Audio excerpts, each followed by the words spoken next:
방영 당시엔 그냥 농담처럼 보였지만 시간이 지나 현실이 됐습니다. 예언 애니로 불리는 심슨 가족, 그들이 던진 장면 하나하나가 어떻게 실제 사건과 맞아떨어졌는지 지금부터 팩트 체크와 함께 짚어보겠습니다. 2019년 3월 17일 심슨 가족 시즌 30 에피소드 17 주인공 바트 심슨이 e스포츠 결승전을 위해 대한민국 서울로 떠납니다. 그리고 몇 년 뒤 실제로 전 세계가 지켜보는 리그 오브 레전드 결승전이 서울에서 열리죠. 단순한 우연일까요? 아니면 심슨 가족의 또 다른 예언일까요? 이 에피소드가 서울 e스포츠를 어떻게 현실처럼 묘사했는지, 그리고 그 장면들이 어떻게 실제 역사 속에서 재현됐는지를 살펴보겠습니다. 에피소드의 제목은 이마이 스포츠. 이 편에서 바트는 학교보다 게임에 더 빠져듭니다. 게임 실력이 워낙 뛰어나서 팀을 꾸리고 결국 세계 결승전이 열리는 서울로 향하게 되죠.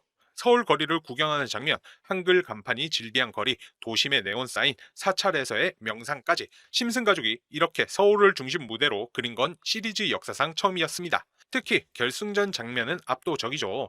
대형 스크린, 현란한 조명, 실황 캐스터, 열광하는 관중들, 이 모든 게 하나의 메시지를 전달합니다. 서울은 e스포츠의 수도다. 빠른 도시의 리듬과 게임 문화의 열기, 그리고 전통 사찰의 고요함이 같은 이야기 안에 공존합니다.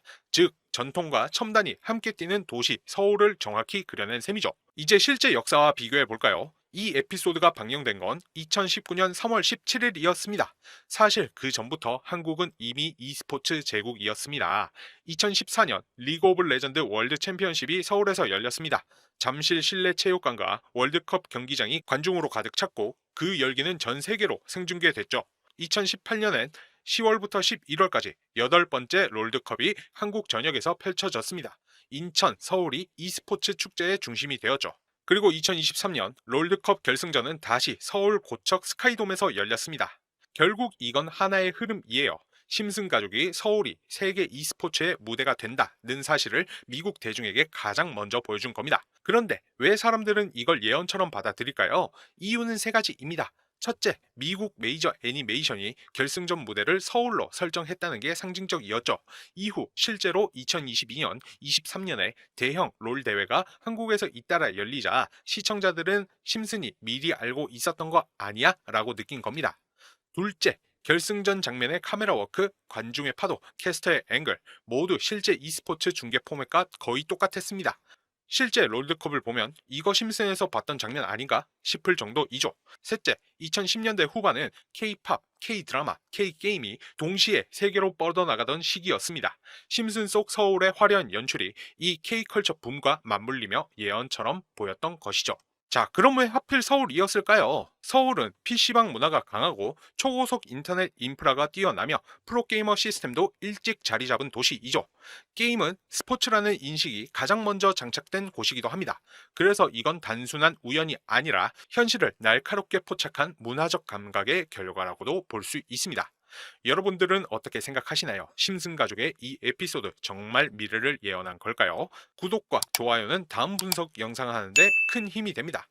심슨 가족에는 이 밖에도 놀라운 예언 장면들이 정말 많습니다. 때로는 믿기 힘들 정도로 현실과 정확히 맞아떨어지는 예언을 보여주며 시청자들을 놀라게 합니다. 코인과 관련된 음모론은 오래전부터 존재해 왔습니다. 특히 비트코인과 관련된 음모론은 이미 오래전부터 다양한 커뮤니티에서 활발히 논의되어 왔죠. 이런 음모론들은 투자자들 사이에서 큰 관심을 끌며 수많은 추측과 이론이 난무하고 있습니다.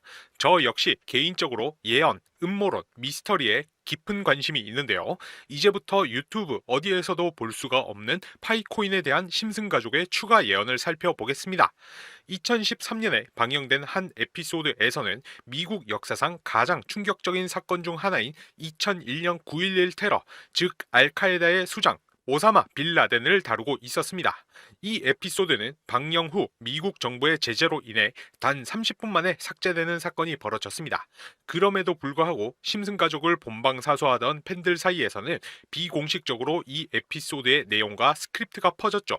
오늘 저는 그중 일부 내용을 어렵게 구해왔습니다. 그동안 어디에서도 보도되지 않았습니다. 심슨의 풍자 속에는 파이코인에 대한 예언이 암시적으로 담겨 있었습니다. 그 내용은 이렇습니다. 만약 당신이 3년 동안 기다린다면 1파이코인의 가격은 3,141달러가 될 것이다. 또 다른 충격적인 내용도 있었는데요. 2022년 HTX 거래소가 파이코인을 도둑 상장했다는 예언입니다. 그리고 그 상장은 가짜라고 명시되어 있었죠. 하지만 여기서 끝이 아닙니다. 가장 놀라운 예언은 2025년 땡월 땡일 최초의 거래소 상장이었습니다. 이 내용은 실제로 2025년 2월 20일 OKX 거래소에 파이코인이 최초로 상장된 사건과 정확히 일치합니다.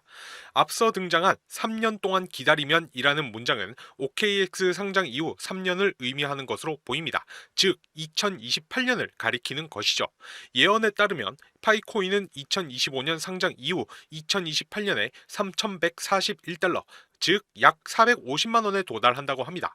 자, 지금부터 핵심 내용을 공개하겠습니다. 파이오니어 분들이라면 눈 크게 뜨고 집중해 주세요. 이번 예언에는 파이코인 상장의 정확한 날짜, 매년의 최고점과 하락 시점 등 놀라울 정도로 구체적인 내용이 포함되어 있었습니다. 이러한 예언들은 코어 팀과도 연관되어 파이코인의 미래에 대한 기대감을 더욱 자극하고 있습니다. 저는 이제 이것을 단순한 예언이라 부르지 않기로 했습니다. 이것은 그들의 계획이며 우리가 그 흐름의 편승에 불을 쌓을 기회입니다. 과거 제가 공개했던 파이코인의 예언적 가격이나 심슨 가족이 설계한 부의 확장 계획은 심슨이 최초 방영된 시즌 1부터 현재 시즌 33까지 수백 편의 에피소드 중에서 단 5개의 에피소드에서 공개가 되었는데요. 비밀리에 전달되어진 해당 내용들을 정리해서 파이코인이 3,141달러까지 올라가는 그 계획을 제가 여러분들께 전달드리려고 합니다. 대신 여러분들께서 알아야 할 건 단 하나입니다. 구독과 좋아요, 알림 설정 눌러주시기 바라고요. 이 자료가 널리 퍼지게 되면 우리의 파이가 줄어들 수 있기 때문에 이 정보는 우리 채널 구독자 분들께만 제공됩니다. 파이코인의 가격 관련 예언은 이제 한 달도 남지 않았습니다. 이를 알고 싶으신 분들은 구독, 좋아요 눌러주시고요. 영상 하단에 목표라고 댓글을 남기신 후에 화면에 보이는 번호로 동일하게 목표라고만 문자 보내주세요. 그러면 심슨이 비밀리에 전달해준 가격 예언과 향후 목표가 자료를 5분 분량으로 공유 드리겠습니다.